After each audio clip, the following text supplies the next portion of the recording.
This is the HS Game Time Roundup with Pep Fernandez. Powered by Paradise Chevrolet Cadillac. Standards for excellence. Thanks for joining us on another edition of the HS Game Time Roundup. I'm your host, Pep Fernandez. We had a big-time basketball battle in the Big 8 League as Corona and Riverside Poly went to double overtime in an instant classic. But first, the same schools met on the soccer pitch as the Panthers and Bears met for first place in the Big 8 boys soccer standings. Corona, Poly, and King all atop the Big 8, which is one loss in league play. And you know it's a big match when they bring out the blimp with Snoopy, the old Snoop-a-loop.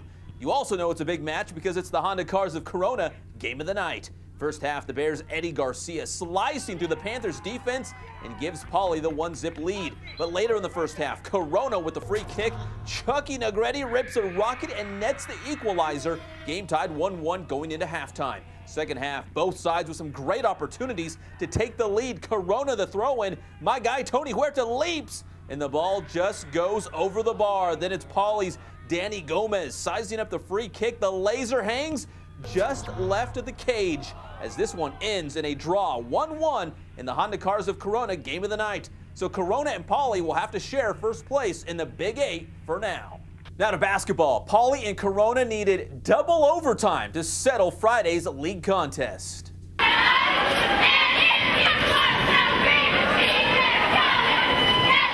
The Poly cheerleaders putting in a long night at the game. They stayed all the way through double OT. And buckle up for this one. It's the Browning Dodge Chrysler Jeep Ram game of the night.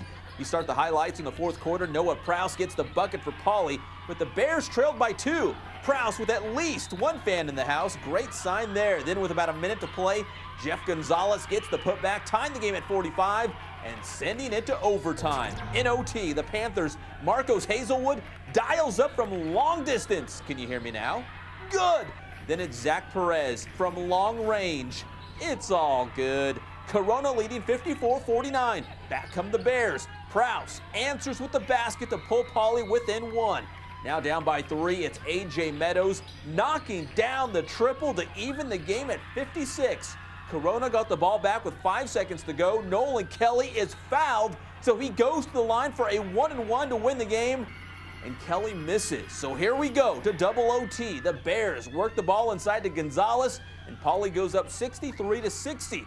The Panthers would fire back with the long ball. Nolan Kelly shakes off the missed free throw, and he cans a big-time 3. Poly would regain the lead when Gonzalez feeds Meadows for the basket. Bears go up 65-63.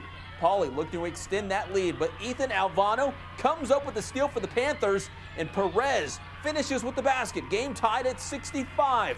Corona would get the ball back with 7 seconds to play. Hazelwood finds Jacob Massey for the bucket, and Corona goes up 67-65. Poly with one last chance, but the Panthers, they survive. The Browning Dodge Chrysler Jeep Ram game of the night was a wild ride as Corona wins 67-65 in double overtime. Also from the Big 8, King hosting Centennial. The Huskies recently forfeited 5 of their wins for using an illegal player. Also, the team's leading scorer, Sam Finley, at nearly 20 points per game, will not play again this season, according to Centennial's head coach. To the action, the Wolves' Nico Turner with the inbounds pass to Brandon Pippinger for the lay-in. Then it's Turner driving and dishing to Chris Lott for the hoop in the harm. Turner with 8 assists in the game. And this one goes to Michael Spence as King led 17-10 after the first quarter. In the second, it's Lott to Spence, back to Lott, the old give and go for the basket for King. Then later the Wolves force the turnover. Lance Page goes behind his back to Turner with the bucket. Turner finished with 18 points. And then Lott heats up from deep. Nails the tray. Lott dropped 22 on the Huskies. And how about 3 more? King goes on to win this Big 8 battle by a final of 88-63. And league-leading North defeated Norco 53-35 on Friday. For the HS Game Time Roundup, I'm Pep Fernandez.